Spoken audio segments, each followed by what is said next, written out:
Hey guys, Dave from Nerdarchy, for Nerds by Nerds, and I'm hanging out with some of the Nerdettes tonight, and we're going to play some 5th edition Dungeons and Dragons, the Scarlet Hood or the Scarlet Sisterhood, and Jen is going to take over the duties this week for the recap. So, hi everybody. So we traveled back to Gryphongaffe. Along the way, we were reading our book about these crones. And we were talking about the mysterious order that attacked us, the Order of the Ebon Knight. Apparently, these are Fey supremacists that went with the crones even after they were corrupted. So when we got back to town, we sent Agnetha off to sell those fancy white horses. And while she was gone, we went to the library. But we didn't want to talk to Sheena because of her tie to the crones. So we went down to the basement instead. And we met a clockwork man named Bucket and a half-elven man named Jarissa. And he cast Identify on these daggers and the brooch for us. And it turns out that they have some interesting teleport properties. Also turns out that apparently the portal to the Clockwork Kingdom is in the basement of the library. Okay. So then we heard there were these murders all around town with people's heads ripped off their bodies. So we talked to Harak about it. We investigated some of the murder sites. We found these weird neck-sized circles of blood on the wall above all these murder sites, or above a lot of them. And it seemed to be increasing. So we decided to do a stakeout tonight. But first we went to look at this fellow that they had in the stank tank. And his head turned into a flying monster bat that tried to kiss Deneen. Maybe did kiss Deneen. Maybe she's infected with something horrible. She's terrified now. And when last we saw our heroes, they were heading out for their stakeout, and they saw a burned out building with Ryler gang signs and an attic full of these bat things. And we saw their red eyes, and that's where we stopped with this cliffhanger. We're about to kick some knot butts. Yeah. Yes. They were making a very Scooby-Doo-esque entrance. And for anyone just joining me, I'm with Jen from Pixel Scapes and Megan R. Miller over on Amazon, novelist. So let us begin. You guys are in the midst of your stakeout, and basically this husk of a house where the second floor was nearly burned out, but there's still the supports holding up the roof and the attic, and that's basically when these monstrosities kind of burst out of the attic. The louvers flew open. And these aren't no normal bats coming out of this belfry. And we haven't hidden or done anything yet. We are... Oh, dear. Here's my question. Did we at least get the chainmail face masks that I was wishing for? Is that too much to hope for? They did not materialize. But I thought it was a good idea, but I somehow didn't get around to it. All right. If you guys like that, you could make stealth checks to see if your approach was noticed. Okay. Let's try to be stealthy. Let's see how this goes.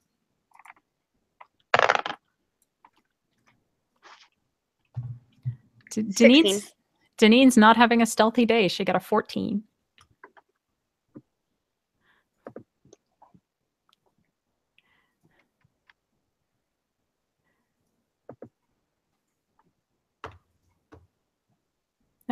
Did we lose Dave? I'm sorry. Oh, 16. Okay. And 14. Yeah, I got the 14. So yeah, once it was silent for so long, she said it already, and I just didn't catch it. Sorry. That's perfectly fine. So with that, they actually don't seem to notice you guys. Deneen shrinks back against the wall and tries to look as invisible as possible. Says, they're gonna fly away. We gotta just go for it. And she will quickly cast Bless if she gets a chance. Okay. And what is Kenna going to do? Kenna's gonna draw last breath. Let's do this. So they're a little bit high for last breath. Right. We need to get them down here. No. I need to be far away and shooting at them and nowhere near them. That's what I need to be doing. Okay. So go be far away and shoot at them. Okay. I'm gonna throw a marble. Where are you gonna throw it? Just up there. I wanted to like make some noise and stir the, get them moving. See if any of them. Okay. So, well, they're already moving. They already came out of the louvers to the attic. Oh. Okay. So we can see them. Like, how are they situated up there? It almost looks like a flock of really, really twisted and warped bats. And for anyone just joining us, okay, what exactly the ladies see are their heads with glowing red eyes and almost fiendish visages with pointed ears, but also they have bat wings, like basically jutting out of the sides of their heads. And they have dangly, entraily looking bits that hang from where their neck stump would be. Okay. So I'm gonna single out one of them and I'm gonna start yelling, "Hey, you got a terminal case of butterface, and that's pretty bad because that's pretty much your whole body." Vicious mockery.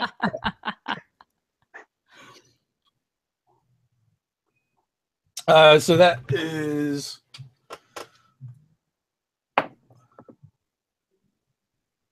So, what is that? Is that a will or wisdom? Wrong edition. Let's see, it is DC 15. I believe that it is wisdom. I'll check to make sure. All right. Well, it fails, so you can do your damage. It won't actually matter which saving throw it is.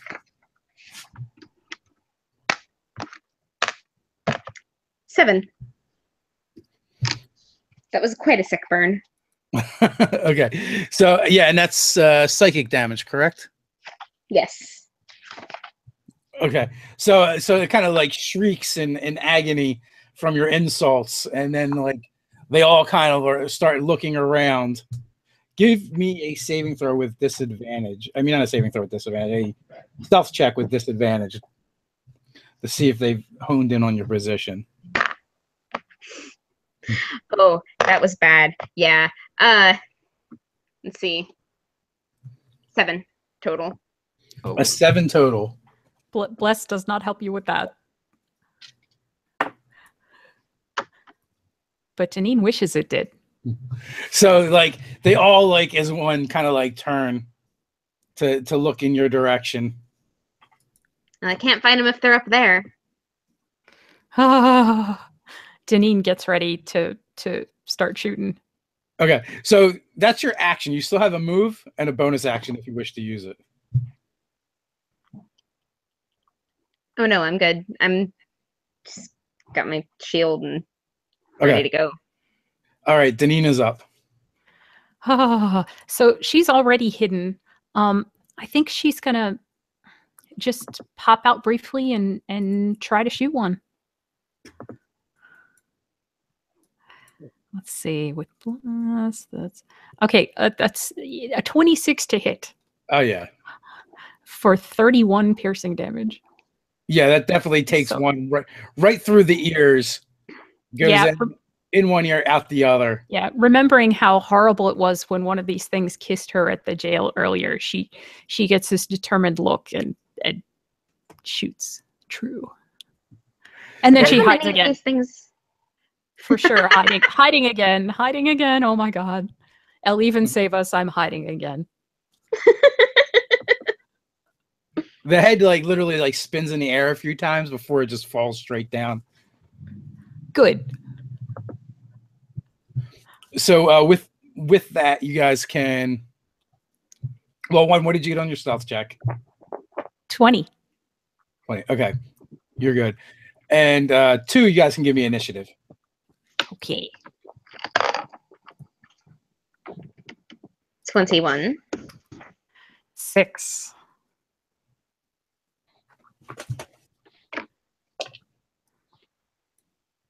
Takes- 6, take- huh?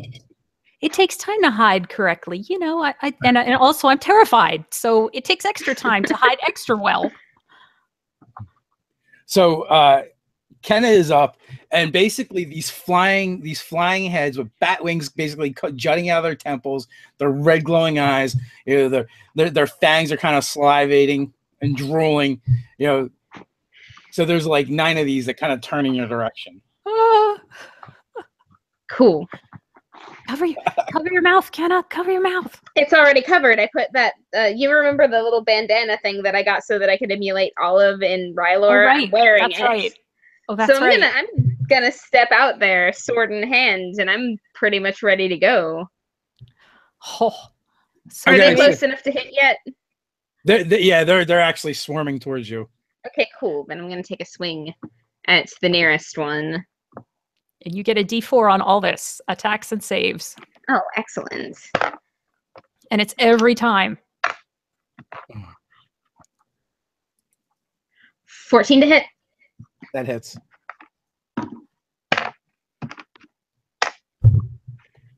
Nine damage. Okay, so the one that was kind of like bleeding out of his ears from the tongue lashing you gave him, he comes in at you, and you're able to slice right through him and through it, and you know, cleave the head in twain. And again, it does that grotesque thing that it did in the cell, where, you know, both halves fall to the ground with each wing flopping around. Oh, that's gnarly. All right, so can I target a different one with my second attack? Yes, you can.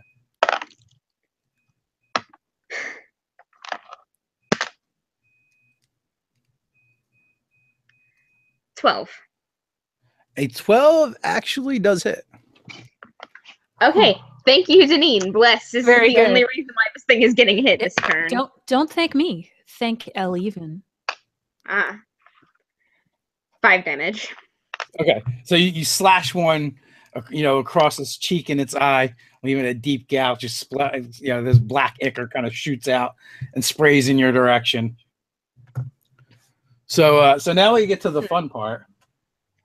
Also, before my turn ends, can I tap my shield and give her inspiration? You absolutely can. All right. What is that again? D8? I believe it's a D10 now. Ooh. Let me make sure, because I could be wrong. You're the bard in my life. You're the inspiration. I'm stalling for time, so you can look that up. No worries. Yes, it's a D10 now. Excellent. Does a 12 hit you? Hit Kenna? Me? No. Kenna's only 14? Nope. All right. A 16? Nope.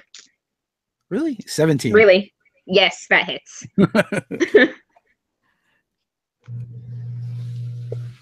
All right. And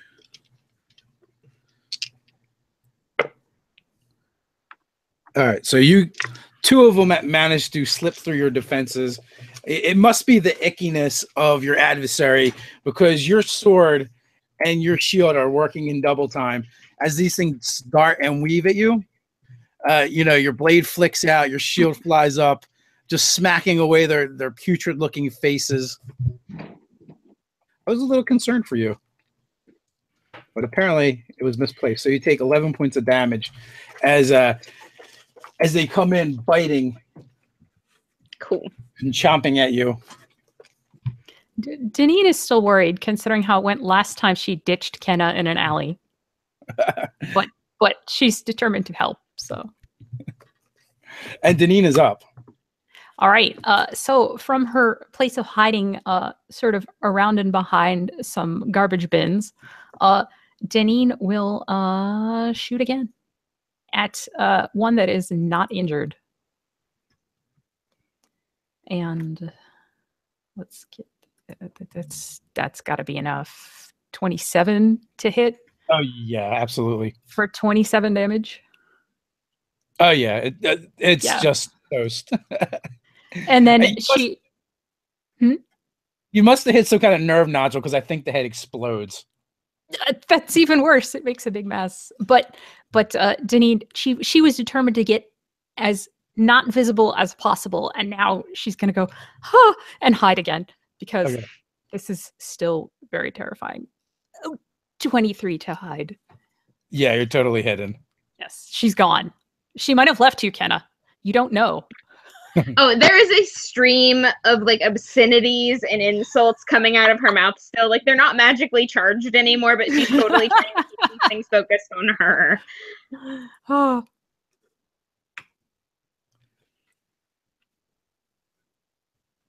All right. I'm hiding. I am one with the garbage. And so you're one with the garbage, and Kenna is in a target-rich environment now, as these fiendish flying heads with bat wings are kind of like swerving and diving all around you. There should be 7 left, right? Yes. Okay. Cool. Going for the one that I hit last time.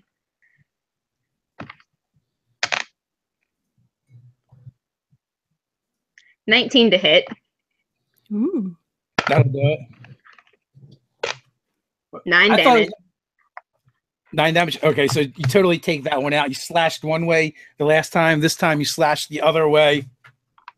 And its face kind of like falls open. And it just kind of like rolls back and then hits the ground and bounces, rolling away. Righteous. Excellent. 13? 13 will hit. 7 damage. Your gun's really coming through for us this time. That's how you get ahead, Kenna. Oh my god. So your short sword definitely lances out and takes another one in the eye, but it's still floating around with one eye left.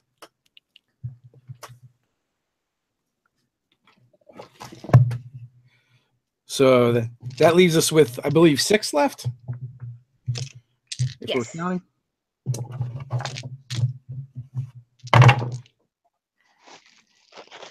So far, so good.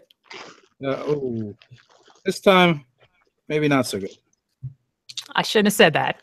I'm sorry. You might have spoke a little too soon. So, 3 of them dive in at you from 3 different sides. As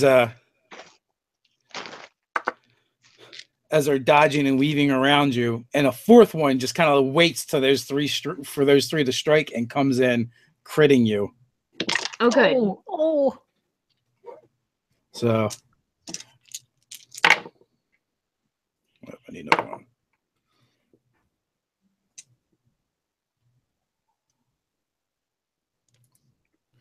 So that is going to be 16, 21, 25 points of damage. Oh. 25 or 29? 25. As they come in like a school of piranha. Cool. I'm impressed, Dave, that you pluralized that fish correctly.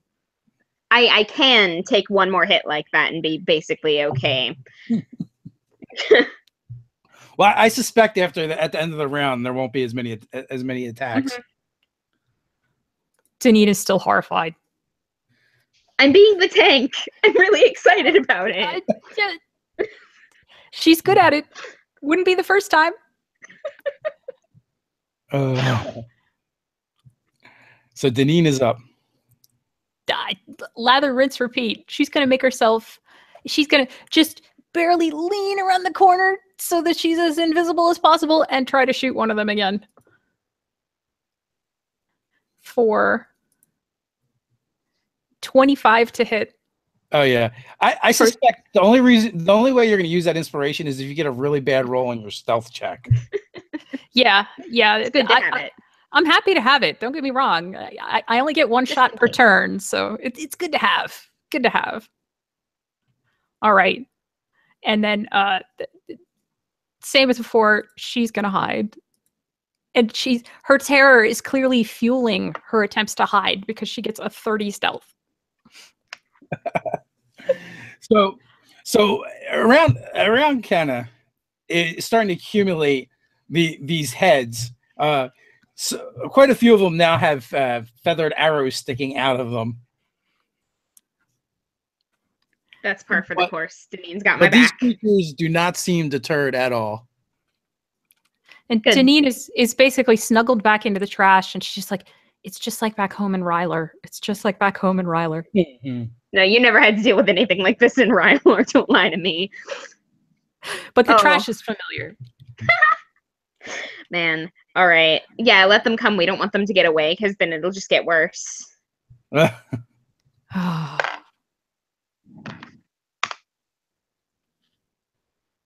20 to hit. Absolutely. And then that's 5 damage. All right. Still kicking. Still up? All right, cool. I'm going to slash at that one again, though. Then, not though. Ooh. I hate rolling 2s. 13? It's Whew. it is literally the worst thing you can roll as a halfling. It is. 4 damage. All right. That one is looking really bad. You just made an X on its face, but it's not dead.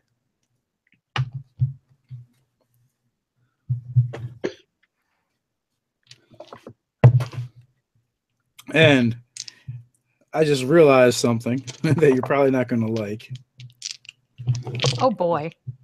I realized I've been rolling the wrong damage. So it's going to hurt if they hit. Oh, glorious. It didn't hurt before? Oh my. Well, it's going to hurt Good. more. So 2 hits. Okay. What kind of halfling are you? No. Oh no. Lightfoot. Unconscious one? Not the poison resistant kind. Yeah. This comes up. Exactly. This comes up a lot. Once before in this exact room. Oh, yeah. By chance. But you only got hit twice. So it's still probably going to hurt quite a bit.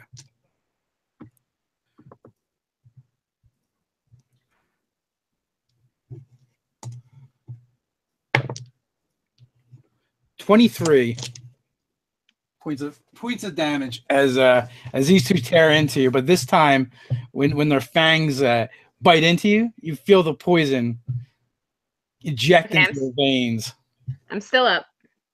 Oh. Really take one out, Janine. We need this. I'm working on it. I'm working on it. Is it shooting time? Mm-hmm. Okay. Janine pops out under the newspaper that she's using for cover and shoots at this thing. 27 to hit, 34 damage. Yeah. It's Another one's done. It's whichever one she thinks bit Kenna the most. Okay. She's mad. Specifically that one.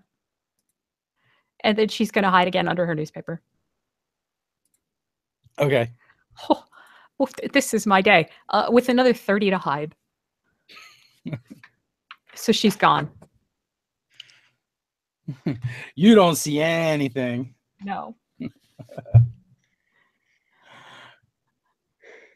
So how bad is Kenna looking? Kenna is going to need to take a round to cast a healing spell. Let's see. So I'm going to go with a level 5 cure wounds because I'm not playing around here. Where'd I put my bag? Uh-oh. I'll just set this. Oh, that's where I put my bag.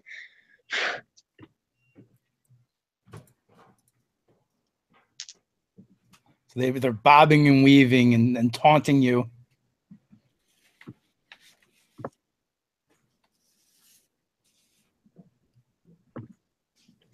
Here's my D8.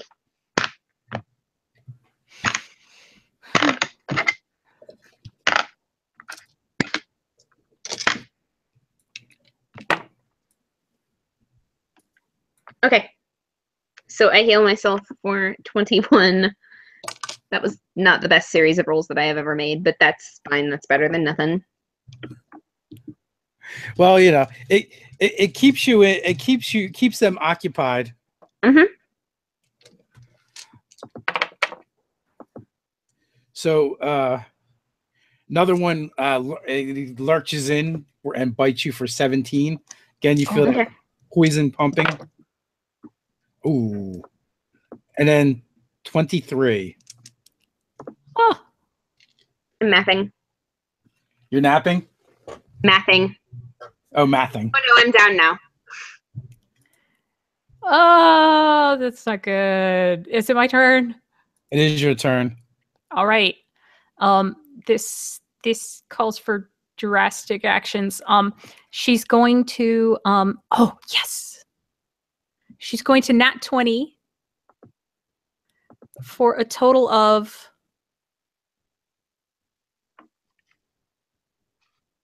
55 damage. She sees Kenna fall and she goes, no, but super silently because she's stealthy. So it's like, and then she shoots the hell out of whichever one took Kenna down. And then for her bonus action, she casts Healing Word. She grabs her holy symbol and casts Healing Word on Kenna and gives her a whopping 7 hit points. Nice. That is definitely better than no hit points. And then because she can't hide, she's going to use her action to duck around the corner and hopefully break line of sight. Or wait, no. She's going to say, hey, over here. She's not going to break line of sight, even though she really doesn't want their attention. She kind of doesn't want them killing Kenna either. It's like, look, nice tasty head. Good Oh my kisser. god, you killed Kenna, you bastard. Good kisser. Come on. Come and get it. Well, matter of fact, you've seen several of them. They definitely had that look in their eye. That look that you saw right before one planet went right on you. Oh. Last time. And then after taunting them, then she will run around the corner. All right, Kenna is up. So Yep. you wake up laying there. These things are swarming at you. You've got one of them literally like heading right for you, mouth first, mouth to mouth. Greater invisibility rolling out of the way. Nice.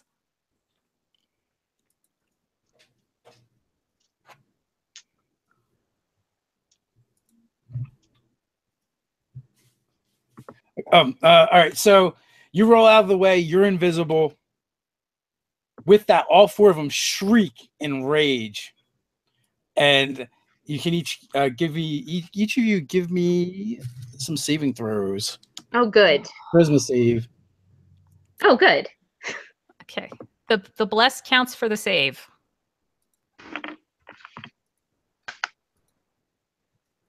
$28. That's good. So give me 3 more of them now. Oh. 3 more of them. Oh god. For both of us? 31 Yeah, it's for both of you. Actually, no, just the one save. You passed, so you're good. and 30. And now Deneen as well. I got another nat 20. In combination with the bless, it's a 26. So you're good. You guys definitely remember this feeling as waves of negative energy kind of just roll over you, and makes your spine turn to jelly just a little bit. But knowing the fate that is in store for you if you fall to these vile creatures, you're able to stiffen up your resolve and shake it off. And These things are so nasty. And you are up, Deneen. So I broke line of sight. She's there but invisible. Did any of them come after me? 2 of them broke off in your direction. All right. But have they reached me? Like, is this I'm picking a weapon here. Oh, okay. I will say yes. They're fast enough to reach you. All right, then it's they've already reached me. I can't hide. I guess I'll just start stabbing. Well, let's go for. Oh wait, would that work? No, that wouldn't work. All right. I'm gonna just start slashing away. What wouldn't work? Well, I was thinking of teleporting away and then hiding, but I can't do that because that would You be. don't have enough action. I don't have enough bonus actions for that, and then yeah, I'll just. Stab things. Yeah, you know what? No, because Ken is still. Oh, I don't know that she's. Never mind. I'm just going to start stabbing things. So, 27 to hit for 5 damage. Okay. Oh, that's right. You can't sneak attack. And then my offhand, this is a nice night for me. Another 27 plus whatever my bless is for 7 damage. Okay. So that actually, you take it through both of its eyes. Oh, so I just slash it away from me. Night to night, buddy. No. And then, but there's still one more, right? Yeah, there's 3 more, but 1 in front of you. Correct. Okay. Well, I don't know where the other ones are because I'm probably still around a corner. I don't even know Kenna's invisible. So I guess I'll square off with the one I've got. All right. Invisible Kenna, you are up. All right, I'm in bad shape, but this is a calculated risk, so I'm going to attack. I nat 20'd. Oh, yeah. So I'm not even going to bother taking the advantage on that one. I'm not going to do better. That's 4 damage. And then second attack. Wait a minute. With that 20, you did 4 damage? Oh, right. That's a crit. I forgot that it was a crit. I was just like, oh, that's definitely going to hit. 5 damage because my d6 came up a 1. Okay. Wait, no, because I also have the damage that I do from stats, so. 8 damage. Yay! It's because you didn't do It's still not great, but it's not. 19 to hit. 8 damage again. Nice. So the same as your crit. So you definitely skewered one of them, and the other one is looking really bad. Cool. Because it was already injured. So it is going to just lunge at you. Well, it's got disadvantage. It's going to blindly lunge around. Oh, you got hit. But oh my god. But I don't know. Let's see if you can see what that was or not. 20? Yeah. So with disadvantage, it got a 20? It did, but it's a hit because the other one was 18. Right. Okay. Oh, got it. So like this is still gonna be bad, but it could have been worse. Exactly. Yeah. What are the odds of that? Approximately 1 in 20. That's okay. My backup is a paladin. So you take 12 points of damage. I'm down again. Ah! All right. I gotta... Not that I know that, because you're invisible. Oh my god. And when I go down, does the spell break? I'm not concentrating on it anymore if I'm unconscious. Greater invisibility. Oh, yeah, it's a concentration spell. Mm-hmm. Yeah, so you would be visible. For better or for worse. You hear a sick ripping sound as it appears on the ground. And she's just a mess. She's like just covered in bloody hickeys. Well, that's not good. This was not the kind of action I was hoping for. All right. I gotta just finish killing these things. Oh,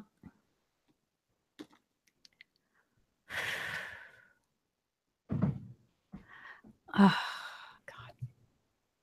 I don't see a way I can break away and hide and still get sneak. I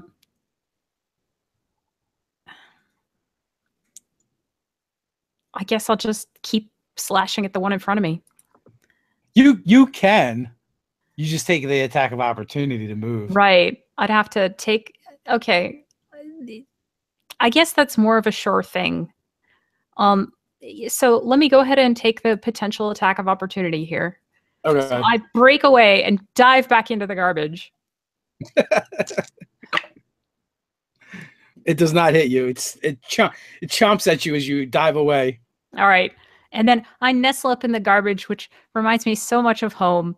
And even though it is stinky and I never really like that part. And I'm going to attack the hell out of this thing with my bless. 19 to hit for 32 damage. Oh yeah, totally obliterates it. I'm assuming you just throw a dagger. Sure. Why not? Well, you had the daggers in your hands. And, exactly. So I chuck a dagger for the and then it's returns to me as a free action. So the dagger hits this thing and then whoop, vanishes before it can even clatter to the ground. It's a reaction if you want to pull it back to you. Oh, it's a reaction. Yeah, a reaction's fine. Okay, so you pull it back to you, and you finish this thing. Pull your dagger back to you. You're still hidden. You like peek around the corner, just as you see that thing lurch down and plant a kiss right on Kenna's face. Mew! So it like bit the cowl out of the way, I guess. Does have yeah, that its tongue comes out snake like. Ugh. Like, that made it worse.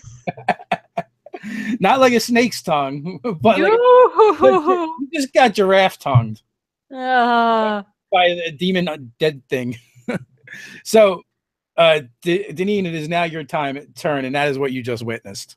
I'm killing the one that's in the middle of trying to get Kenna. I'm going to hide again because that's the thing I need to do. 27, and I'm going to hit it with another dagger since that's what's in my hand.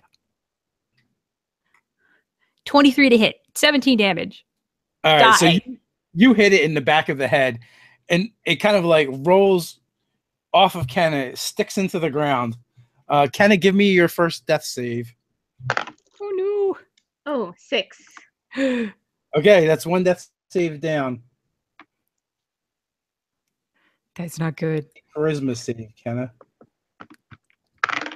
Am I still under bless for that? Yes, yeah. You are.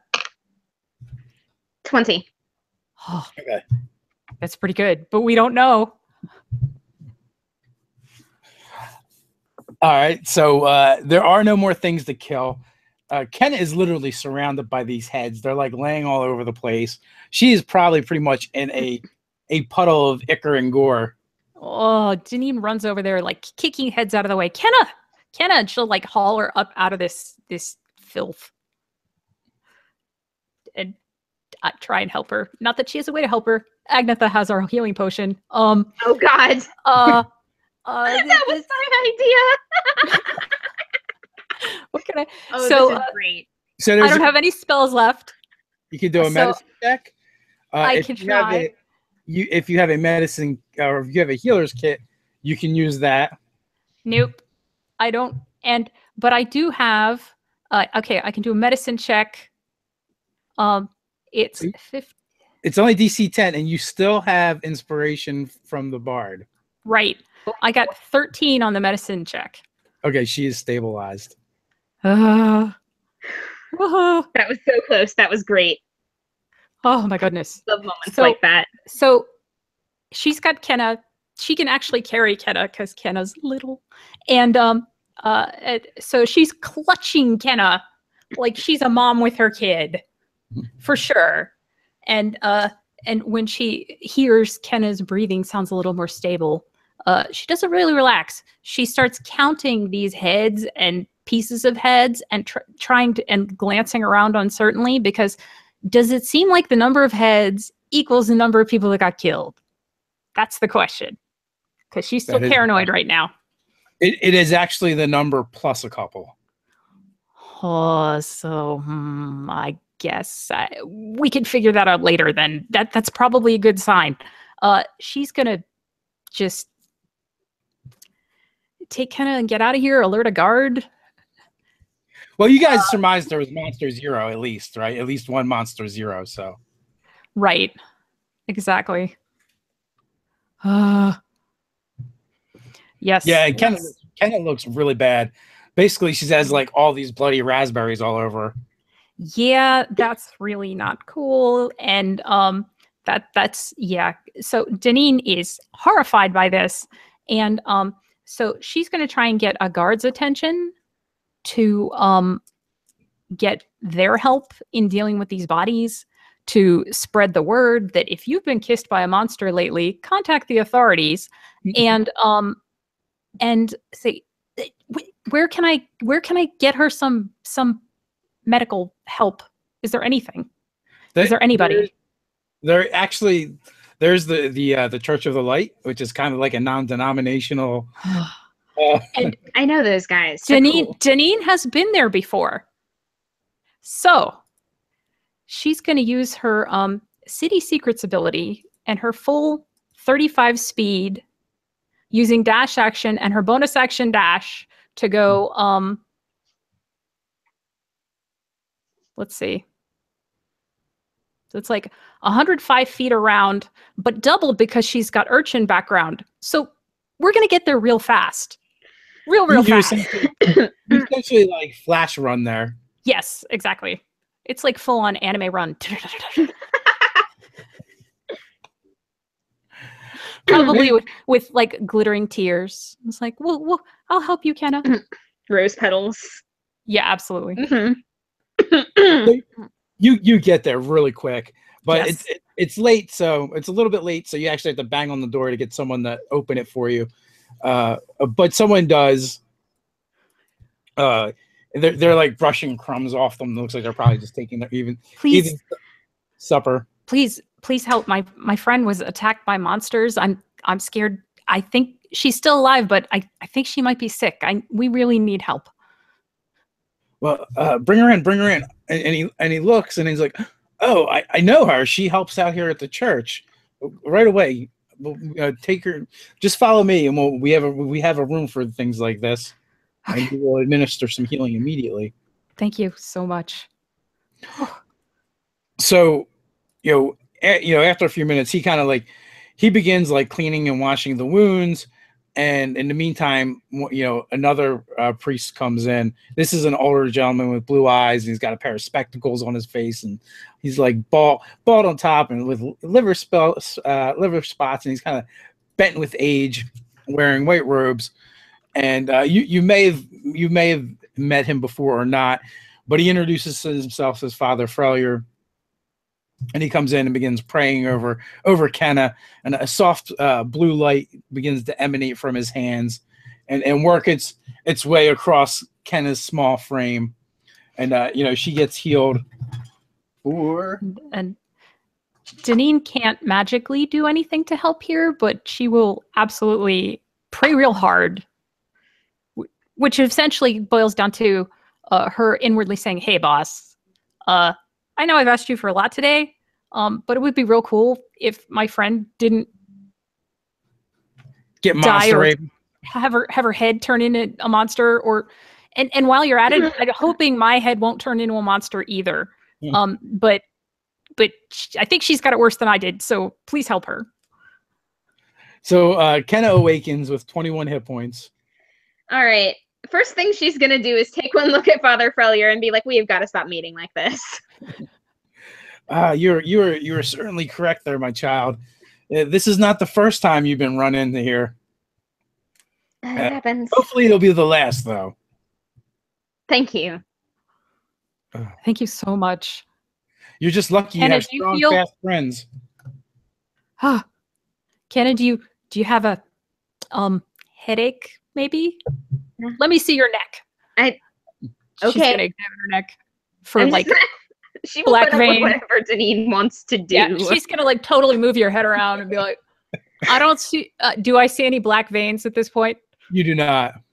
But that doesn't mean anything. We don't know how this works. Hey, have you gotten yourself checked out too? You got hit like long before I did. I don't know. Wait a Father, minute, ladies. What, Father, what is it you're yeah, looking for? Perhaps I can help you with this. there's monsters that were flying around town and kissing people and making their heads explode into monsters. And I got kissed, and they bit and kissed her too. And yeah, it's not a good day. I'm gonna get out my notebook and I'm going to draw one of them for him. Okay, so yeah, first of all, this is news to you that you've been kissed. And you know, right, I wasn't awake for that. Yeah, and you're covered with Yeah, hickeys. that definitely makes me feel icky. And you're covered with hickeys. We don't even know if those count or not. You did get poisoned, so that's not good. So the priest begins looking you both over, says a few words, and I don't detect any traces of these evil creatures upon either of your persons.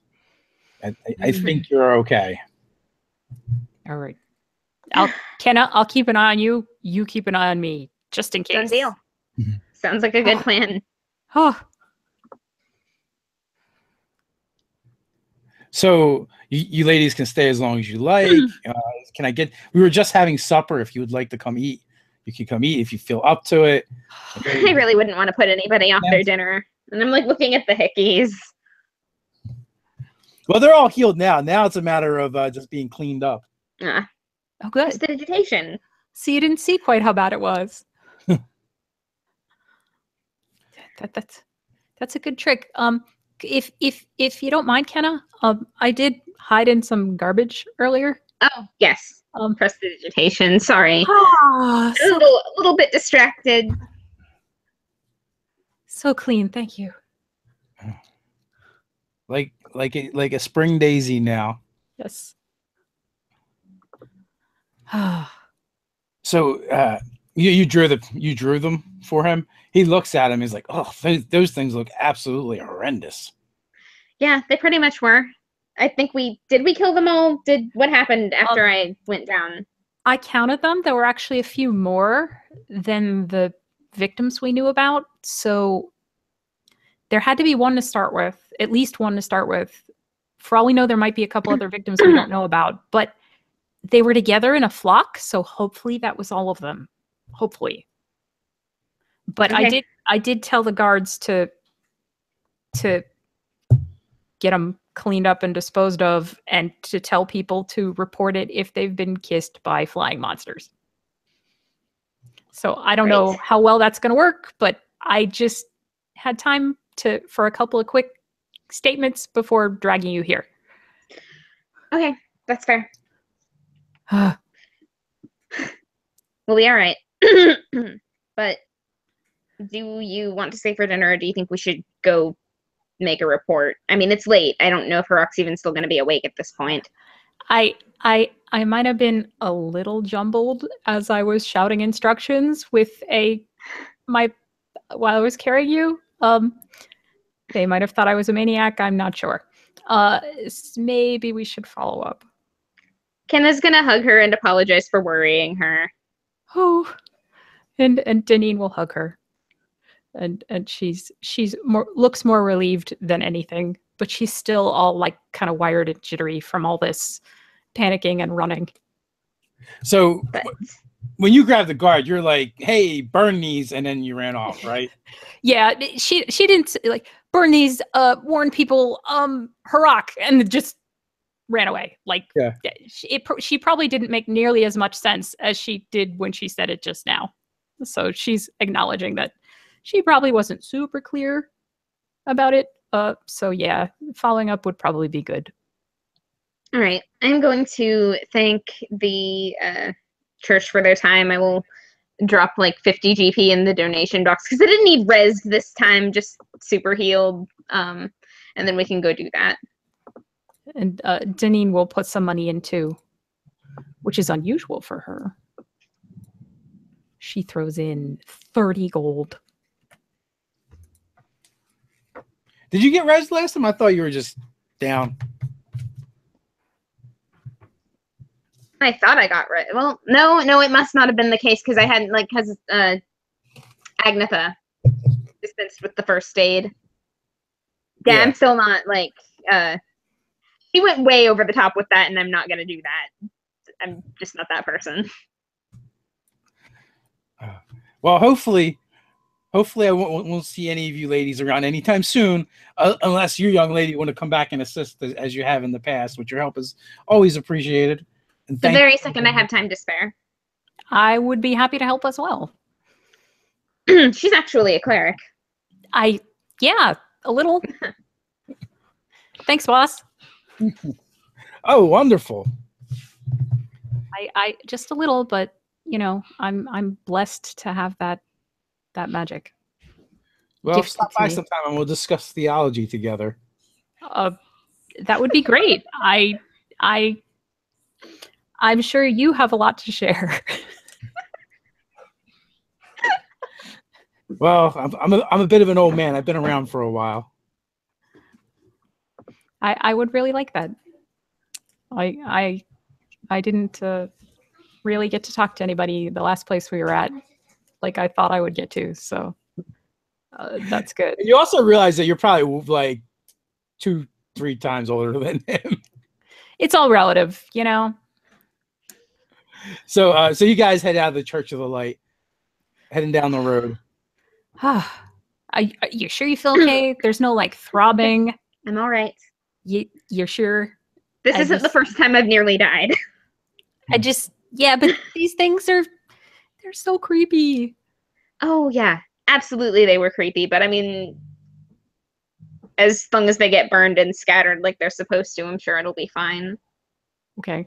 Let's I guess and we that's can. going to make a great story if we can get anyone to believe it. They don't have to believe it if it's entertaining. You're a bard. True story. But you were saying? So, do you want to go back to where we left the mess and see if they're doing anything about it? Just make sure. Yeah, I think that would be good. All right. Well, how fast do you want to get there?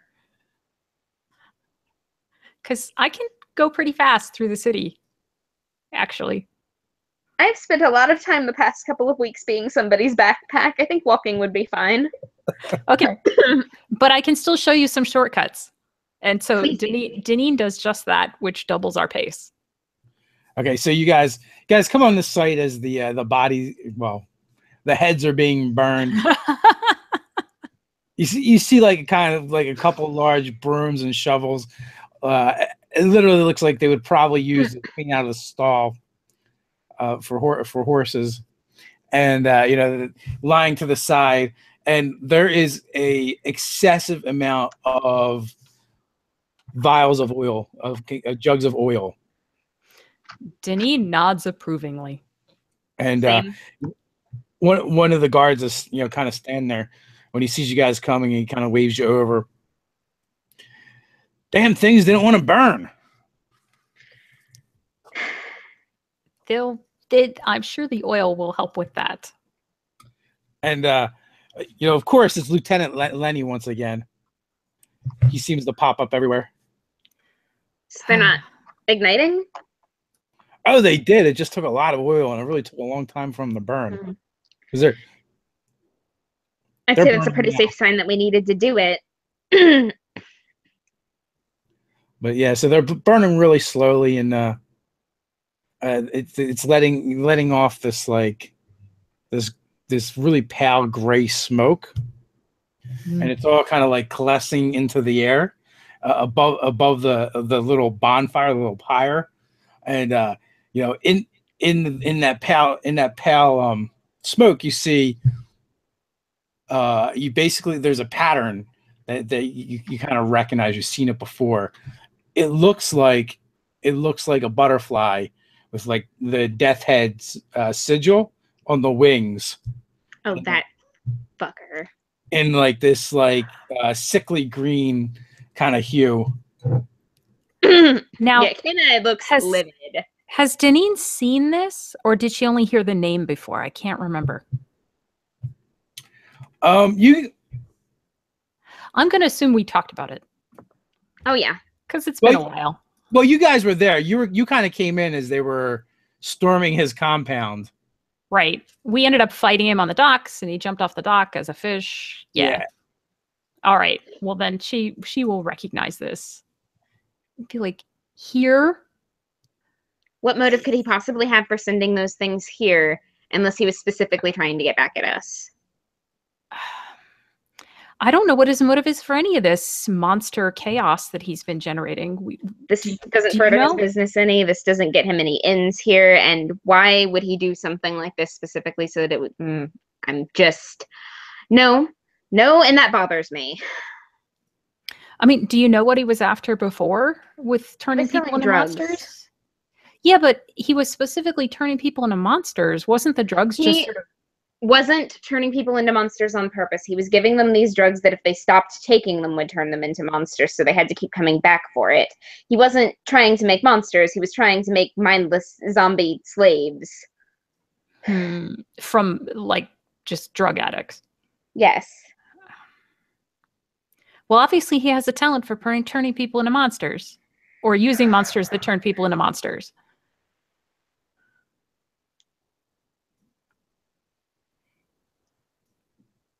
All right, look.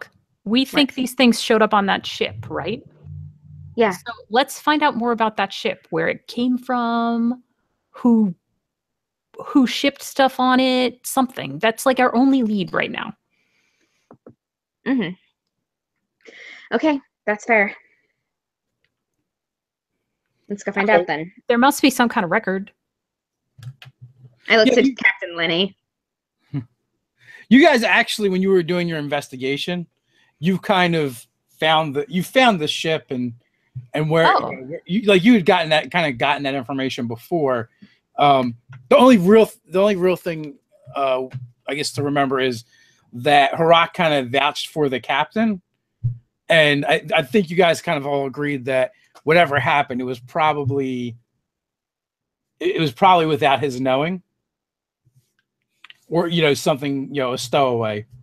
Right. What you guys were thinking. Yeah, but that ship had to have come from somewhere. If it came on the ship. I mean, we don't necessarily know that, or if that's just where the first one was released. We don't entirely know. But if the ship was involved, maybe something weird about it. I don't remember hearing anything weird about it, so maybe that's not really a lead at all. I don't know. The monarch is responsible for putting that head on that ship, then we find where the ship comes from and we find where he was when he did it. Or anywhere along the way. If That's it's right, he can be a fish. Yeah. I'm so angry right now. He could have just released it at the dock himself. But yes, let's at least look at the ship, see if anything seems like remiss or odd. I can't think of anything else. It's the one lead we have, and even if it's not a very good one, we have to chase it down.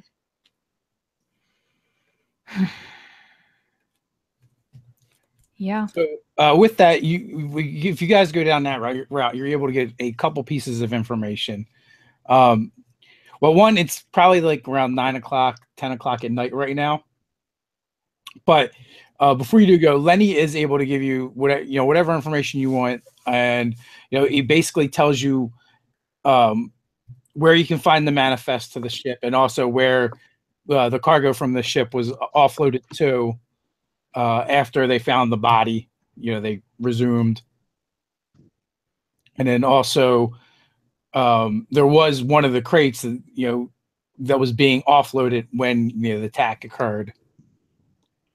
You still have it? Well, we should. It should be with the rest of the stuff, the rest of the goods. Can we take a look? I don't see that it would be a problem. I'm sure Harak would allow that. So we can check if one of these crates has a loose lid, and maybe inside of it there'll be another one of those neck stump marks or something that would tell us that that's how it came. That's what I'm looking for. If that confirms it, then we just need to figure out where the crate came from. But one step at a time. So Lenny says, well, in the morning, I can set everything up for you guys to go look at the warehouse. All right. Okay. We should probably rest up.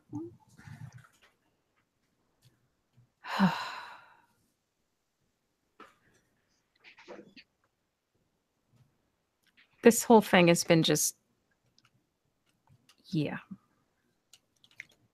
Kind of like a big train wreck. I don't even know. I mean, those things were messed up, but the thing that really scares me is that mark. Yeah. Because it means this isn't over. No. You don't sign something like that unless you're proud of it. Unless you're not done.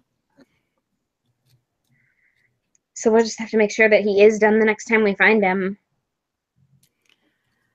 I gotta start training you. We keep ending up in fights, and you can't just use magic. I think I need to start training you more with that dagger. Okay. Just see if it'll help. All right. You got it. I'm not going to argue with that. As a matter of fact, I mean, you did great. You're just right. That is not a criticism in any way, but No, I know. have some techniques that may help you. It's the anatomy bits. I don't know where to hit them right. Well, and anatomy was a little odd on these particular targets, but okay, that's fair. It's about anatomy. It's about how you set it up, but it's too much to get into tonight because we're both tired. But let's go rest up, I guess.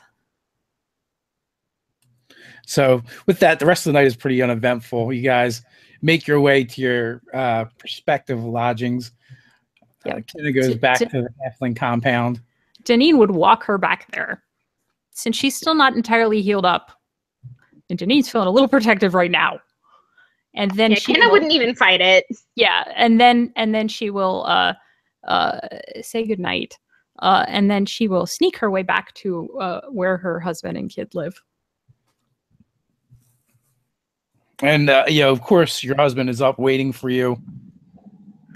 And your daughter is fast asleep at this point, Fane. Yep. Illyrian. So how was your hunting this evening, honey? It was a eventful evening. Those murders around town are hopefully done, at least for now. Well, you don't look any worse for the wear. That's good. I'm good like that sometimes. Hiding works to my advantage. But I'm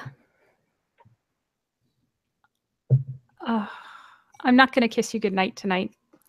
It's nothing personal, just in case I might have caught a little something. Probably not, just in case. Oh, he looks a little put off, but goes with it. I'll probably know in the next day or two for sure. It's got a quick burn, it seems like. But I feel fine. So I'm just being overly cautious. I'm sure it's nothing. If you wake up next to a headless body, She doesn't say that part. She doesn't mention anything about exploding heads. Just a little under the weather. So the next day rolls around. And I check my head first thing when I'm done meditating. Still there. It's still there. Nothing protruding from the sides of your head that shouldn't be there. I use like the shiny blade of the dagger to check the reflection, checking my neck. Yeah, it looks okay. All right. I think I'm good. It appears Father Frelier's assessment was accurate. Okay. That's a relief then. So a guardsman actually shows up to the halfling community, and he has a letter, and it's from Lieutenant Lenny, and it just says Relk here will take you around to the docks so you can inspect the wares that came in. We've actually been holding them. We've actually asked the merchant to hold them until we can figure out what's going on, just in case. That sounds reasonable. Thank you. So Deneen will catch up with Kenna at this point. Okay, so you guys are together, and there's, you're led to a warehouse that is basically right off the docks. And actually, it's one you guys have been to before.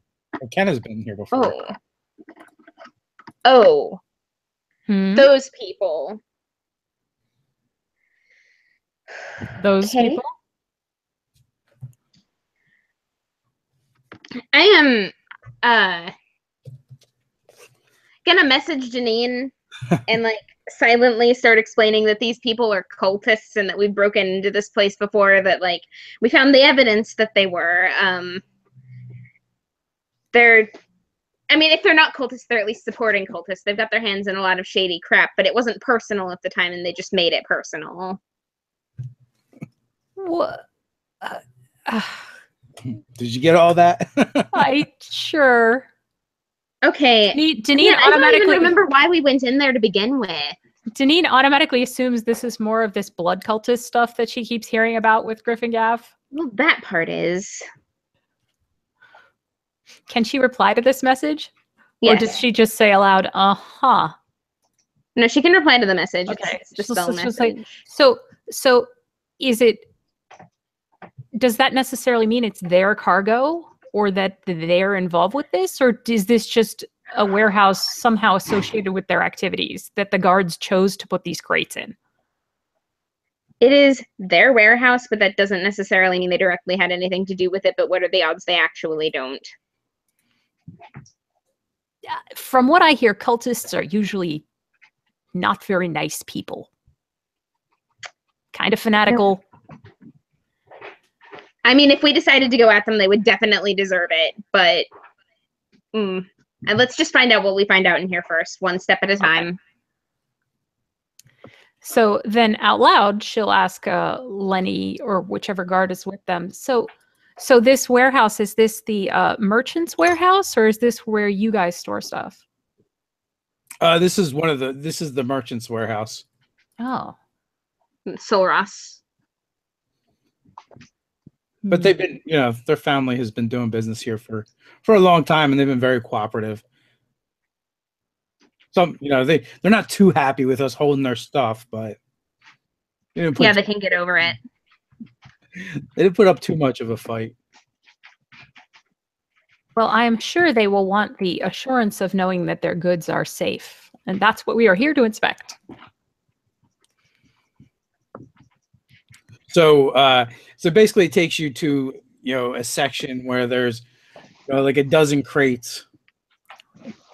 So she will quietly aside to Kenna, like, now we're looking for more than just evidence of creepy head monsters. Like, Kenna's messaging back at her, like, I already know where all the incriminating evidence is. They really don't want to make this any worse. Well, that's convenient. So then Janine will start looking around these crates, looking for like secret compartments in these crates, or hatches, or lids that would have been ajar and have blood in front on the inside. Just some kind of sign that might indicate whether this thing was like literally shipped here. Okay, so after you like kind of inspect everything, you do come across one of the crates that you're able to lift the lid on, and the nails are there. Like it looks like it was nailed and then pried open at some point and just pushed down. Okay, so maybe the lid got jarred open as he was unloading it. Maybe it's a possibility. But when you inspect it and look at it, so these crates, the lids are actually nailed down. Oh, okay. So we're not opening them. Yeah. But this one, the lid opens a little. Yeah, it seems looser. So essentially, you probably go up to each of the crates, and they're all fast. You would need a crow. You could open them. You just need a crowbar. Right. But this one actually lifts. When you do it, like it's already been pried, and then maybe pushed back down. Hey, Kenna, check this one out. All right, I'm going to open this. Roll investigation here. Oh, and when you open it, it's just like packed with rice. Rice. 23. So one of the things you noticed right away that doesn't seem quite right is there's no pry marks. Yeah, that's weird. How could you get it open without prying it? Unless maybe some kind of magic? Like, Can we, is Lenny here or is it a different guy? It's Ralk.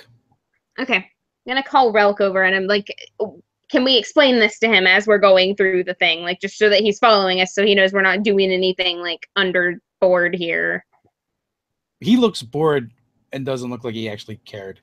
But when you start talking to him, he perks up and, okay, yeah. All right, so if the hypothesis holds water, if we open this, there should be some kind of mark on the bottom of the lid. Is that a reasonable assumption to make, do you think? you mean if it was, unless this rice is a new addition. But yeah, that would make sense. So she'll look underneath the lid. So like it might have been perching there. Oh, like upside down, like a bat. So you don't find that. Is there blood on any of the rest of the rice? So, yeah, with the 23 investigation, you see, like, you take the top off and you actually look inside. There's nothing on the bottom. You know, all the nails are intact. And actually, as you're prying it up, the odd thing is, it feels like it comes up evenly. It's not like one section was pried away or anything. And then looking in the rice, you do see that some of it is kind of has a like pink hue to it. Definitely pointing that out to Relk as well. You want me to dump it? Burning would be good. Not yet. You don't want to burn it yet, or you don't want me to dump it yet? Neither. This is proof. But we don't want anyone eating it either. So it's still quarantined. Okay, how about this? I will take the pink rice out of the box and put it in a little baggie. You're going to separate it from all the rest of the rice somehow? I'm just going to grab the pink rice and put it in a baggie. Yes. Oh, so you've got some of it. Okay. So you have some evidence. Yes. Got it. And a witness that saw me do this and knows this isn't, like, faked. And now you can do whatever you want with it, and I don't care.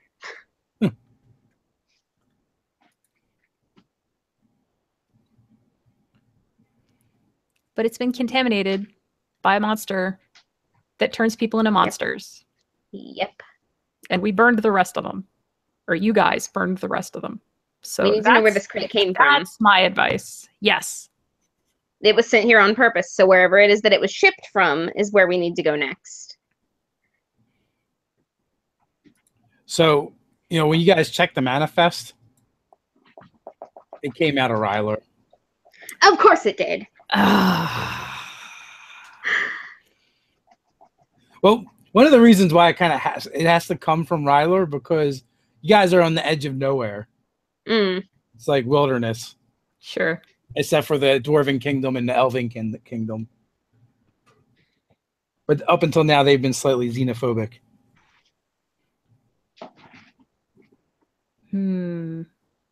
So Rock is scratching his head. So who closed it? That's right. That's a very good question. And who you guys moved these in here. If the lid was off, like if he dropped it and you guys brought it back from the scene, I guess anybody could have just tossed the lid back on there. No, there would have been notes on that. Like on it being open? Yeah. Harak would have someone's ass if they didn't keep accurate accounting of what was found at the scene of the crime. Well, the Solros family have their fingers in some fairly shady shit. You think they did it? So, I am not saying that. I'm saying it's worth asking about. I mean... Well, if it had the lid back on it when you guys found the body, that means somebody was hiding that fact at the time. So that would have to mean that somebody was there to relive this thing, at the very least. That sounds reasonable. So who else would have had the opportunity to do that and known that this was going to happen? Are any of these crew members from Ryler? Like anybody relatively new on the ship's crew? I don't know about. Because I wonder. But sometimes some of these ships take passengers. So that is always possible as well. And the body could have been there for hours before anyone even noticed. Right. Does this crate seem real heavy considering it's full of rice? Not any heavier than it should. Okay. I'm just trying to figure out why they didn't. Well, yeah. I'm just trying to figure out why they didn't kick it off the dock. But maybe it was on the ship at the time or whatever, and that wouldn't have been easy. That part we don't know.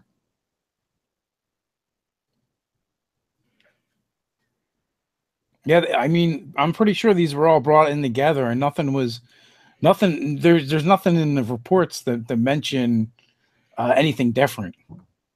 As far as what had been unloaded and what was still on the ship.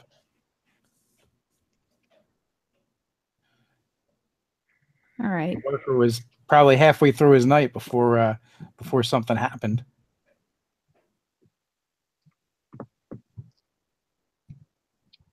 And he wouldn't have put it back. No, not in the state we found them in. Nope. Can we speak to some of the people that work in the warehouse? Sure. And as you say that, someone walks by, and Rock is like, "Hey, you, come here."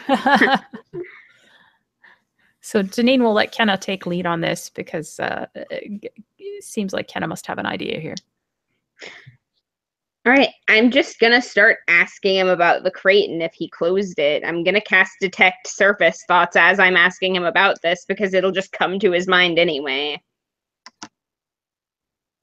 So when you start asking, he's like, "No, the guards brought those in here after that." And he kind of shivers after that horrible thing that happened. So this wasn't something that your people ordered in the first place. They're just sitting here because the guards said so. Well, no, we get shipments in from all over the place, and then they get sold. So from what the guard said, it must have already had the lid on it when they collected it from the dock, before they brought it in here. Otherwise, they would have noted that in their investigation. So this is something that happened on the docks. Okay, I'm not sure how I missed that, but I did. It must have, or on the ship even, but which means somebody must have put the lid back on it after letting this thing out. So that would have happened on the dock. I guess. Or on the ship. I guess. I don't know. I don't know exactly how long it takes for these things to explode people's heads, but it spread pretty fast. So it also doesn't seem reasonable that they would be able to, that one of those heads would be able to push a sealed crate open either. Mm-hmm. Right. Well, there's no. Well, we don't know. They're not human. It's not like they actually have musculature and they're propelling themselves around somehow. But it doesn't look like it was pried open, which means maybe somebody magically opened it. Is that a possibility? Aren't there ways to do that? Yeah, there are. I wouldn't know how to trace that though. I mean, this monarch guy uses a lot of magic, right? Oh, yep. Yes, he does. Did I get a good. I got a good look at him when we were fighting him, right? Yeah, you saw him. Okay.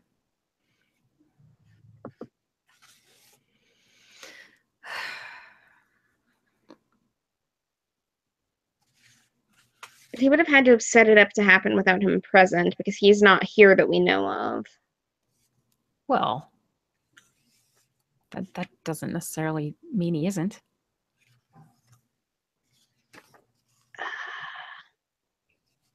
I don't like that. I don't like that at all. Is there any other...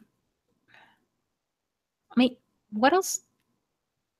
Did you know anything about this guy, like where he was working out of or anything? The monarch? Yeah. Okay, I wasn't sure if you were talking to me or not. Sorry.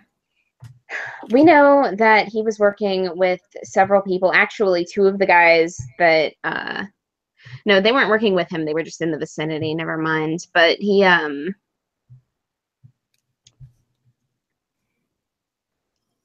was sending things to Darewood. He was sending quills, like the solution itself. It started in a smaller town than this one. I wasn't actually there to see that happen.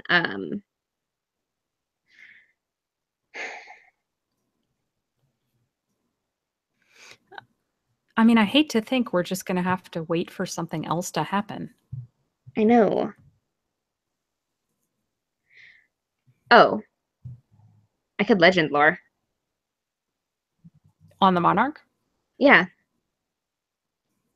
If he's legendary. I mean, he's caused a lot of crap at this point.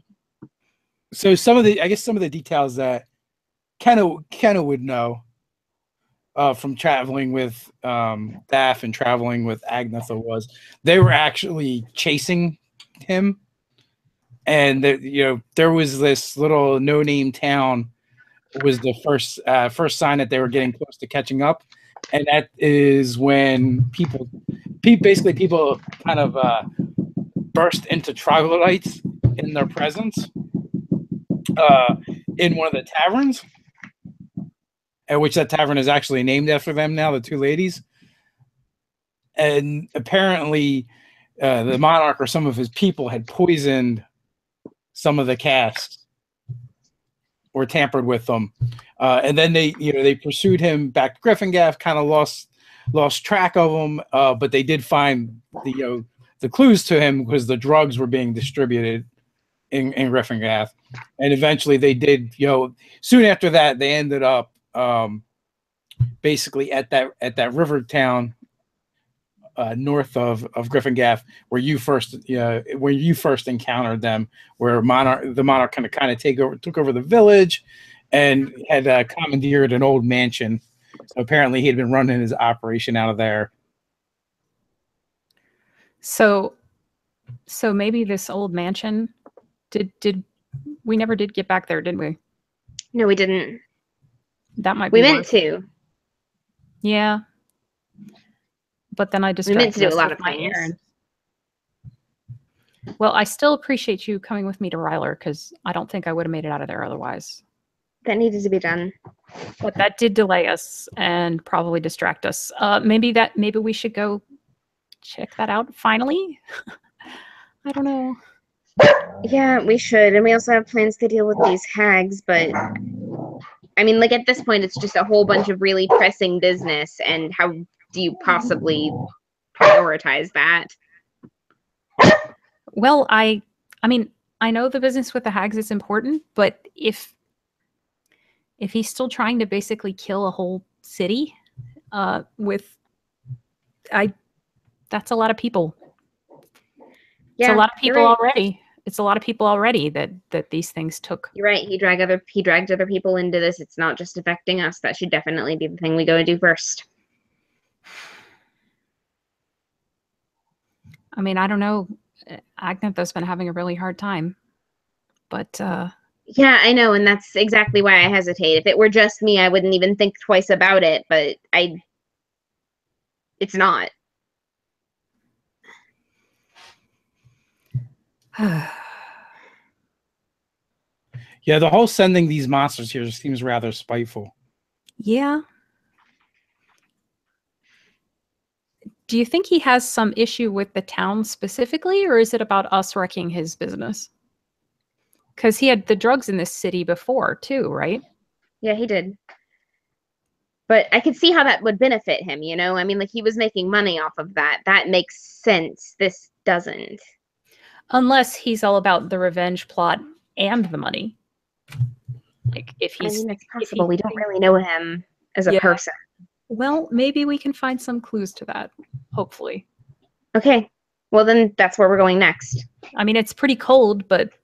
I mean, the trail there is probably pretty cold, but it's better than nothing. Maybe because we left it alone, he set himself back up there for all we know. It's possible. I would hope so. That would be convenient. There was also that other thing that you guys wanted to check into in the village as well. You guys got sidetracked. Oh, that's right. The boy. There was stuff about him that I wanted to know about. I have it written down here somewhere. Oh, you mean those monkey things grabbing that particular kid?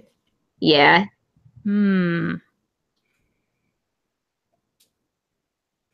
So much stuff. So much stuff. Not enough space. All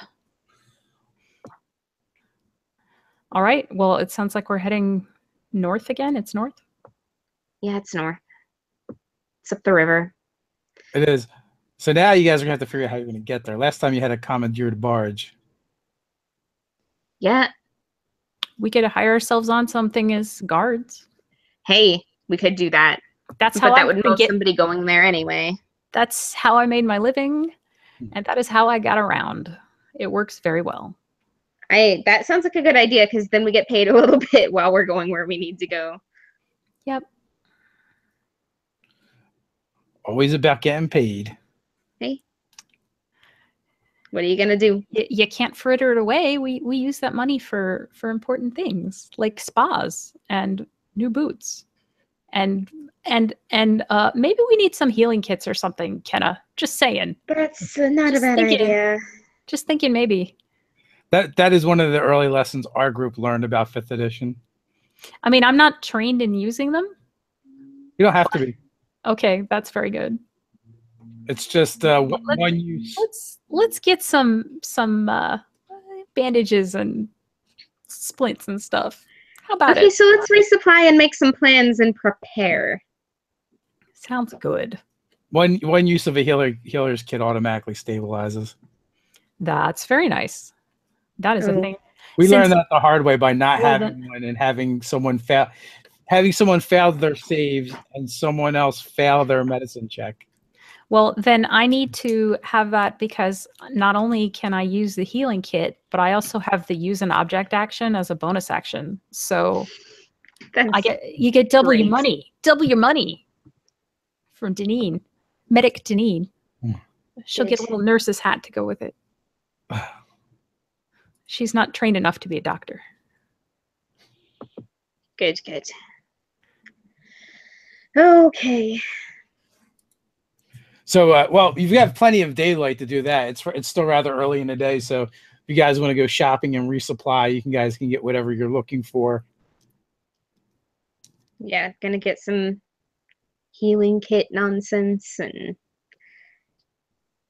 I feel like there's something else. I'm checking my notes. I could be wrong. Oh, I need to get more marbles, because I spilled most of them fighting that troll, and I don't think I ever bothered to dig them out of the ground. And I need more honey candy, because that's a hot commodity. And Agnetha used some of it. You did. All of which you guys can find without any problems. Very vitally important. It's my most important supply, really. The honey candy? Yeah, absolutely. That's true. You never know when you're going to need it.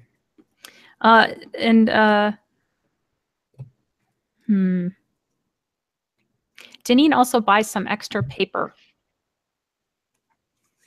She needs paper anyway for her Adventures of Mommy and Friends that she's been writing. But it says "and friends" now. Didn't used to say that when she gave those pages to to Stanley. Is that his name? Stanley. I think it was Stanley. Stanley. Yeah. So it's been Man, we revised also to need mommy to and find a friends. mystic. So many things. Yep. All right. But the monarch is the most pressing concern here. At this point, Stanley's not going anywhere. he's a magical terrorist. Needs some real solid killing. That's my recommendation. Real solid killing. Yeah. Straight up murdering a dude. I'm all for it. I'm not gonna argue with you. But first things first, we gotta find him. So Is that always just the thing? So as you guys are kind of like, you guys are in the marketplace shopping, getting the things you need. There's a little bit of a disturbance, like moving in your direction. Like the crowds kind of start parting, and there's a little bit of shouting and jostling.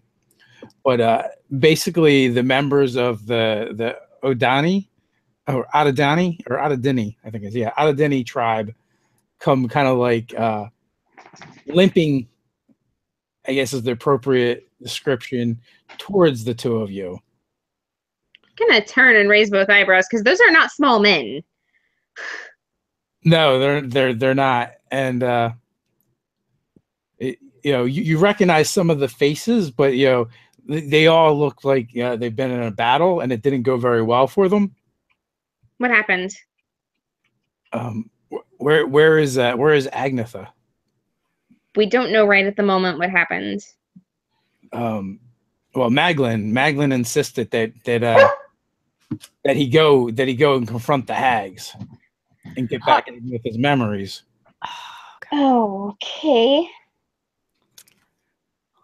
And we made our way to the hags, to their cave through the swamps, and that's when things really got out of hand and went crazy.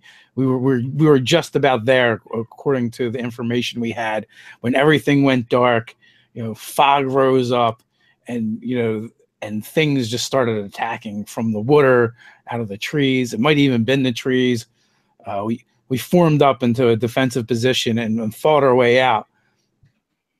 When we finished, or when we made our way out of the haze or fog or darkness, whatever it was, I don't even know now. Maglin was gone, and so was the cave, the mound. It was nowhere to be seen. Ooh,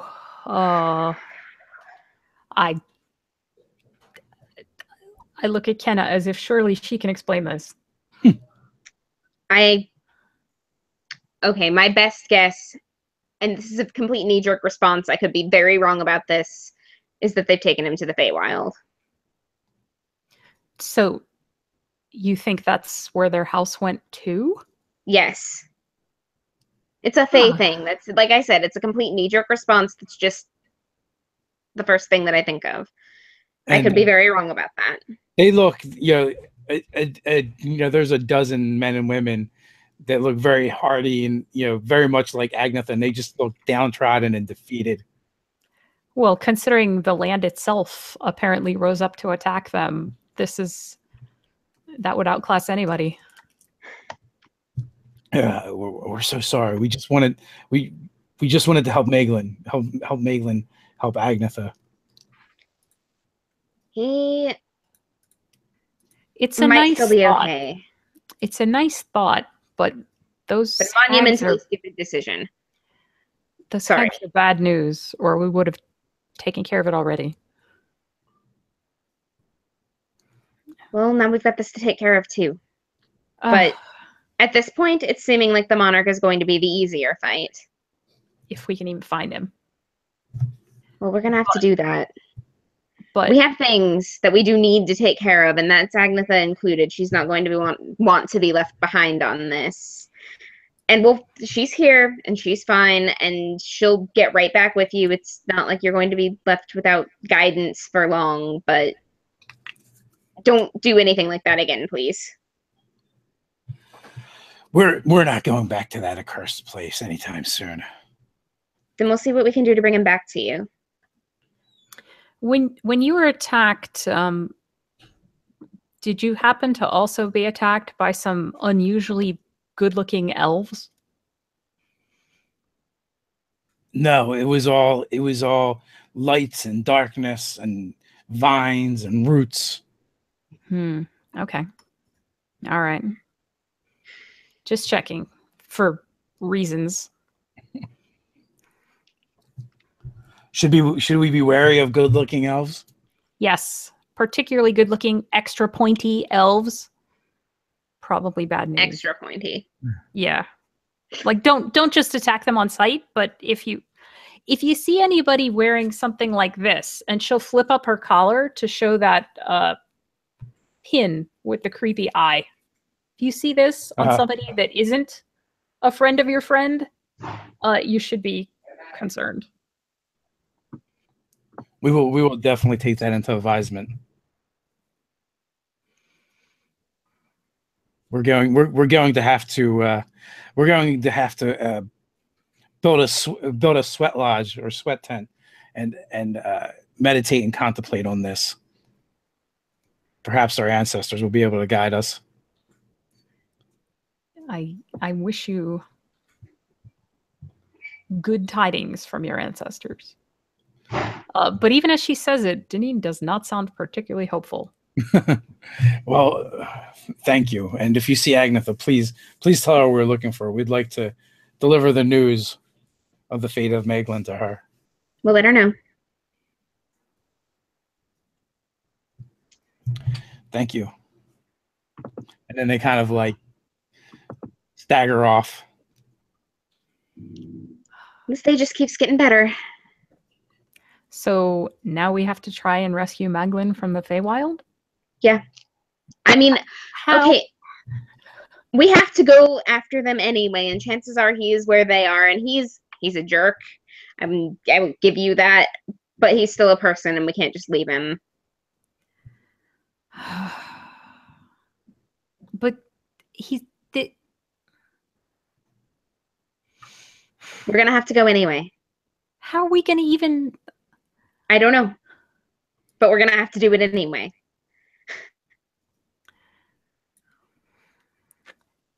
The whole land rose up to attack these dozen people.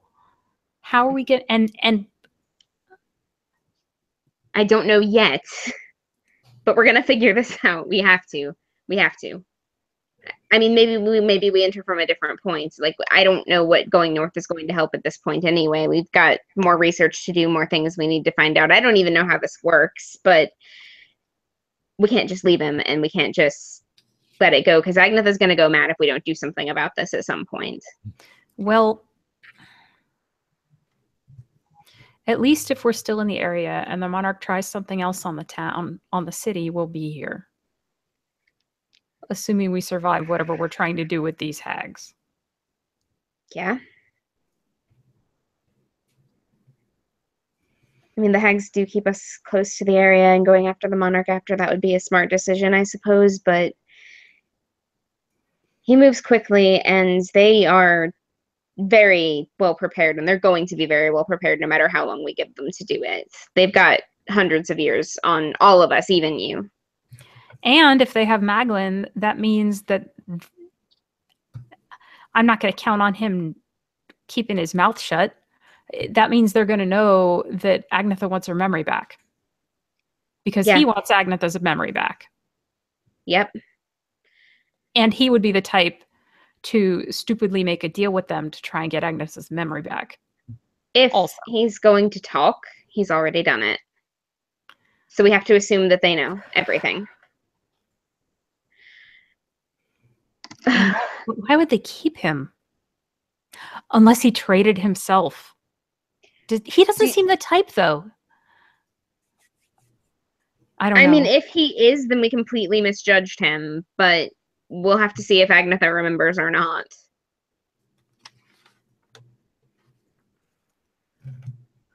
I don't know. For that, you'll have to find Agnetha. Right. Yeah. Yep.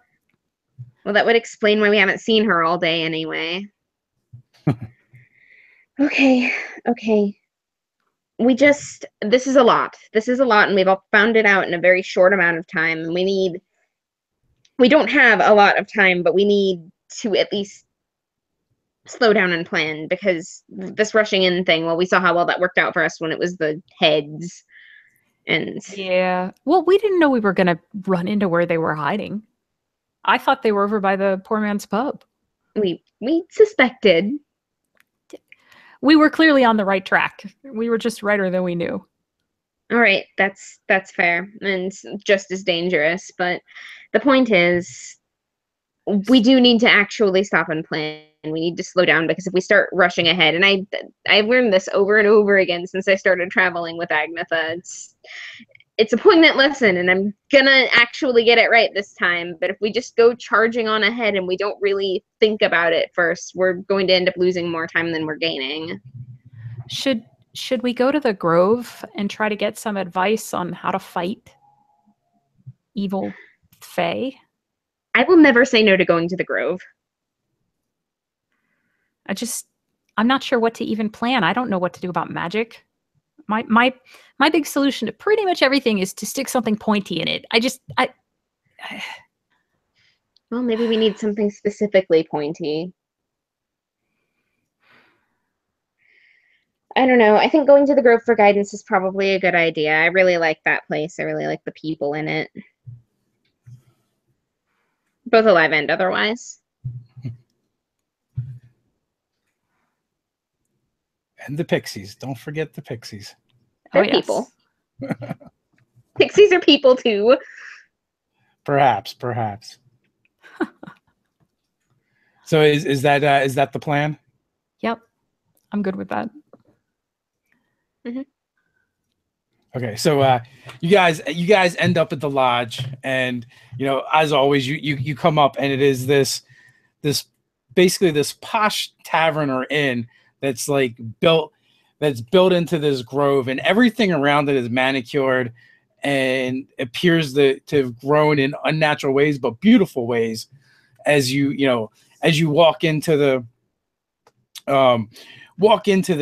common room, there's rooms here. There's also smaller cottages and huts of different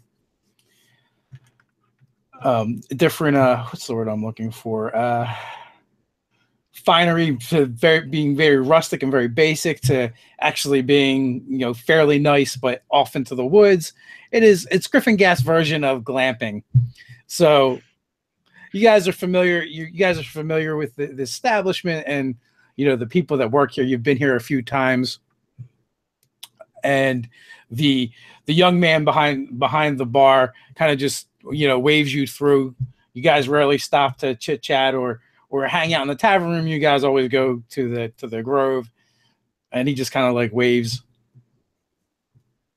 I do wave back in acknowledgement. So once you guys be friendly, but it's serious business. Serious fairy business. So as you guys make your way through the tavern and out into the gardens beyond and to the Grove, and it's not long before you hear the tittering of small childlike voices coming from above and the brush. I will take some time to talk to them like I normally do, find out everything that they feel like babbling about. I will be very patient listening to all of their rambling like I always am. All about the nobles and the gossip about who's with who. And yes. And I'm also very interested in this stuff, so they're actually kind of distracted with the sight of Deneen, because she's the one that carries the candy. I knew there was a reason I bought extra candy. And you're out again. That doesn't make me feel jealous at all. I'm gonna go lean against the tree. With that, like a coin trick out of nowhere, Deneen fans out her hands, and there's a candy in between each finger. And she's like, "Here you go," and she just starts distributing it. So they come on like locusts until there is no much more candy. The pixies, Excellent. They're coming out of the trees. They're coming out of the, out of the brush. And I may have to resupply yet again at this rate. and one of the things that Deneen might not notice, but Kenna probably does because she's off to the side and looking, it seems like there's more of them. Uh-oh. And the ones that are here seem slightly bigger than they were before. Oh, my feels. Yeah, I'm not sure Deneen would realize since she's only seen them the one time.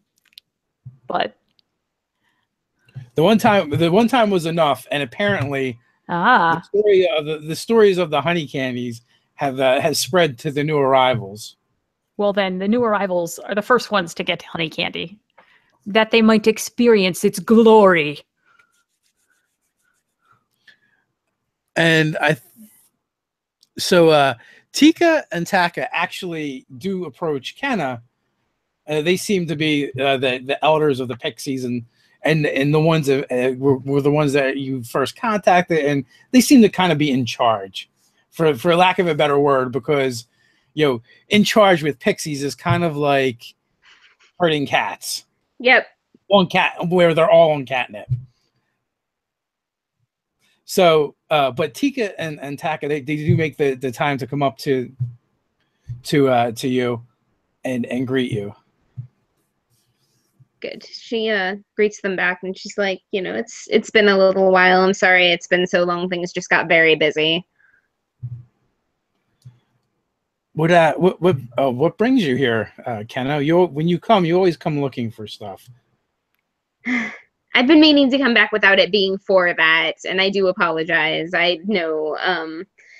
This time, though, we seem to have gotten into some hot water with a higher-ranking Fae. Oh, that can be quite troublesome. Are the courts involved? We're not actually sure. It's not a legal thing. That's not that kind of court. Oh, like a king court? Yes, like the seasonal courts. Oh, I don't know much about Fae. So one of the Pixies turns to you, the female. There is the Celia and Uncelia. There is the summer and the winter courts. Okay. Some are nicer than others.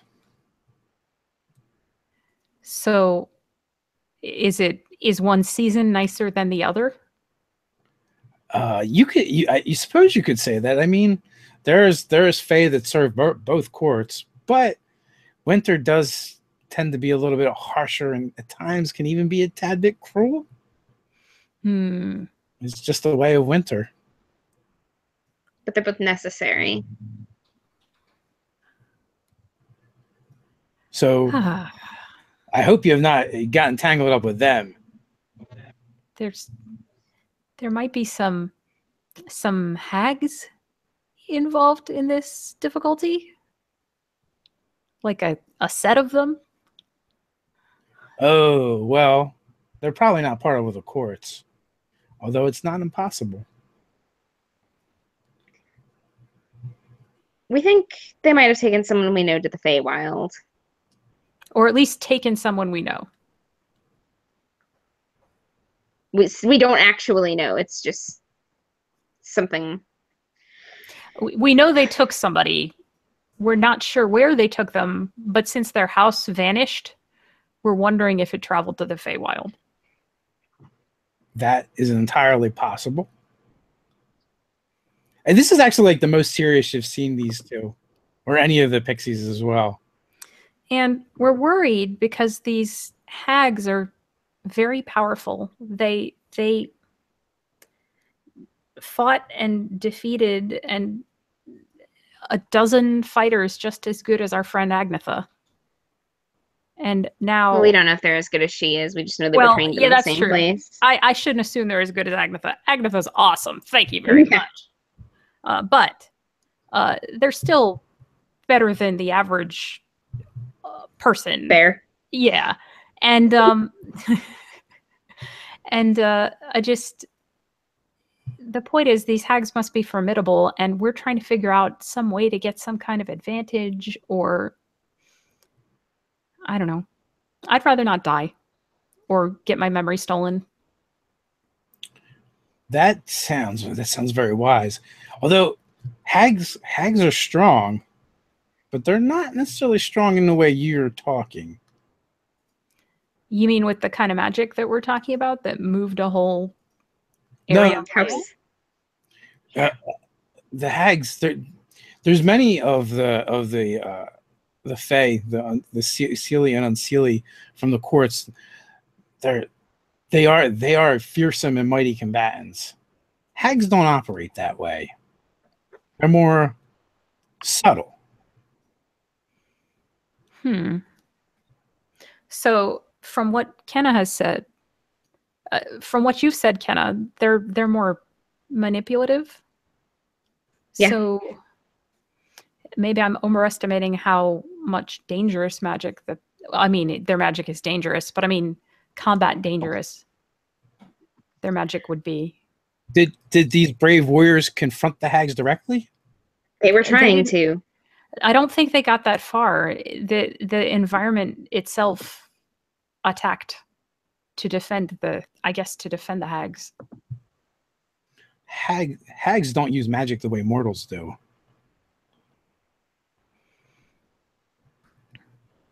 The magic they invoke is old and from the other place.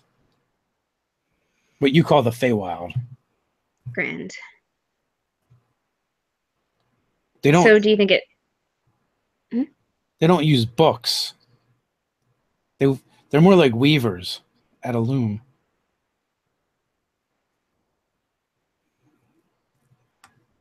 And they'll only be stronger if that's where they went. It could be that they just hid their home. They might not have left. That's true. I mean, we have to think about who was telling us about it. They aren't exactly the most observant people, I would imagine. Well, and they were trying to get away. I mean, I don't blame them for that. Not at all. No. Except Kenna is quietly and not saying this, but very quietly on the inside, blaming them a little bit for leaving someone behind. At least they lived through it. You feel it kind of like a warm breeze kind of wash over the both of you, and you get the faint scent of pine as the spirit, the guardian of the grove steps out of his tree. Kenna smiles. Wow, we have visitors. Honey candy? He looks at it and kind of smirks a little bit. I think my days of honey candy are a bit past me. But it would have been rude to not offer. And she'll hand it off to a random pixie. I do appreciate your kindness. And as you go to hand off the candy, it disappears. They're like hummingbirds. So what brings you troubled souls to my grove once again? Well, remember last time we were talking about Kenna and Agnetha and Daff losing their memories to those hags? I recall. Now, somebody from Agnetha's tribe has gone missing, and we think the hags took him. He went out to confront them, him and his friends. And we're like 78% sure that they took him. Yeah, and they made it back, but he didn't. And the hag's house just vanished, moved somewhere maybe, sunk into the earth. We don't know. But we're going to have to go try and confront them. And I don't even know how, if they went to the Feywild, or how to defend ourselves, or we'll see, I guess. But if you have any advice, we would appreciate it. His face takes on like a solemn cast to it. Well, it is most likely it was your friend's intent more so than his feet that brought him to the hags. Because he was actively seeking them? It is their way. It sounds like they like seekers. They do. almost everyone knows to beware the hags and the risk involved, but yet they go anyway. It is part of their power. Where there's other creatures out there that work excessively hard to corrupt those around them, the hags do not. They just wait. They're just patient. They know the nature of mortals.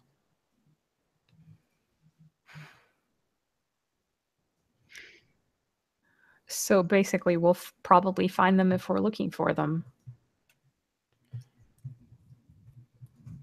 This is gonna be something else. Okay. That's not actually not enough. What else does it take? We would have to want something from them. It's about. But we want Maglin.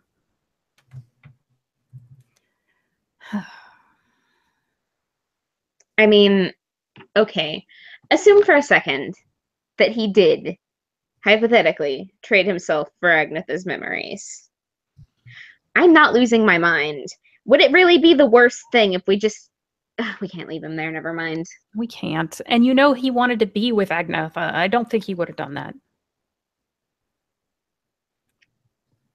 You're probably right, but I mean, he knows that she didn't want to be with him. Only because but all of this... he thinks it's only because she doesn't have her memory, though. It's true.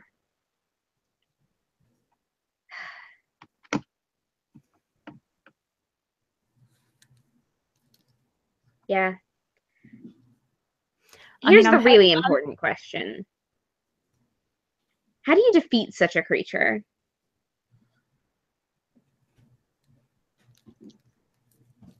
What exactly are you asking? If you cut them, they will bleed. But they must have confounding magic.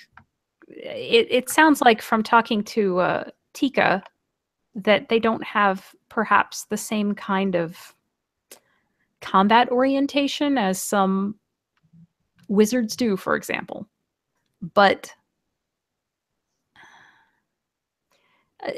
from the story of Agnetha's relatives that went to try and confront them, they couldn't even get there because I'm not sure how we would have any better luck. That is a good point. The hags have lived in that spot for a long time. They've bonded with the land, and land has bonded with them. So if they did leave, perhaps they wouldn't leave for long. That's a good possibility. And there's also the possibility, as you've already said, that maybe they just hid their location. Or perhaps they moved it to someplace even within their small little domain. These are all possibilities. Or they could have gone back to the Feywild. But if they're bonded to the land and that's like a place of power for them, that's something. It is. But here's the thing. The Feywild and this place, they're kind of one and the same. Janine raises her eyebrows. Because they're Fey and it's their domain. The Feywild exists. The Feywild exists here and there at the same time. They overlap each other. Right. If you're immortal, you have to be in the mortal world. If you were of the Feywild, you have to be in the Feywild. But you can cross over back and forth, and the places exist at the same time. And so this could easily be one of those crossing points. They're old and they are powerful. So yes, they would know these places. The hags they're known to be seekers of knowledge, hoarders of it. I wonder if that intersection or bleed through from the Feywild is what corrupted that land originally. Like if it fed into some unseelie part of the Feywild.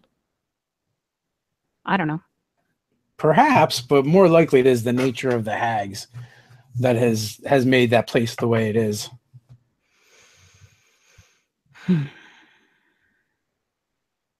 So do you think they let Maglin through, and only Maglin, because he was the one for whom it was personal? That would be a very astute observation. He was the one that wanted something. The rest of them were just there to help him. And they might have had more hostile intentions. But then again, so do we, I suppose. But we also do want something. We do. Maybe it isn't necessarily as personal for you because you're not missing a memory. However, you do care an awful lot about your friend's well-being, and that counts as something. Yeah. I mean, that's the whole reason that's why I'm pursuing this, even though I still have some concerns, let's say. I couldn't blame you for that. There is also the possibility, if you can't find the door on this side, maybe you can find it on the other side. Oh. How does that work? If we could get there through this intersection, maybe. There are other places where the two places meet and the veil is thin. Do you know of them? Given a little time, I could probably find them for you. Is that something you would be willing to do? Of course. You have my deepest thanks for that. You've always been a friend to the Grove. And you did bring me all of my friends. They do seem to like it here. Yes, I would say so. They seem to have also told some of their friends about it. I'm not sure whether I should apologize. For what? I enjoy the company. I'm glad. Well, then the more the merrier. They grow stronger with their numbers. They feed their essence into the Grove, and the Grove feeds it back to them. It was good for them. It is good for this place. It's made it stronger. That sounds great. Come back to me in 3 days, and I will meditate on this. Okay. 3 days it is. 3 days. Thank you. Thank you for your advice and help. You're welcome. And you too, she'll say to Tika. Oh, I didn't do anything. I'm just here talking with friends. Well, I appreciate it. Well, we've got apparently we have 3 whole days here. Why don't we play hide and seek? Let's do something other than asking you for help. Hey, I think that sounds like a great idea. I mean, there are rooms here. There's no reason to go all the way back to town. And it'll give us some much needed time to plan and recharge. We should still probably try and find Agnetha at some point. But yes. Yeah. Yeah, we should. Let's play hide and seek first. All right. Ooh, I'm pretty good at the hiding part. That seems a little even with all these eyes. Yeah, but they're also very small. And can be invisible. That's what I was about to say. They start winking out of sight in front of you. Oh, no. This is going to be so fun. So we will wrap things up there tonight with the beginnings of an epic game of hide and seek. Excellent. And I want to thank you ladies for playing and everyone for watching. So we'll be back next week, same time as usual. So until next time, guys, stay nerdy. Stay nerdy. Stay nerdy.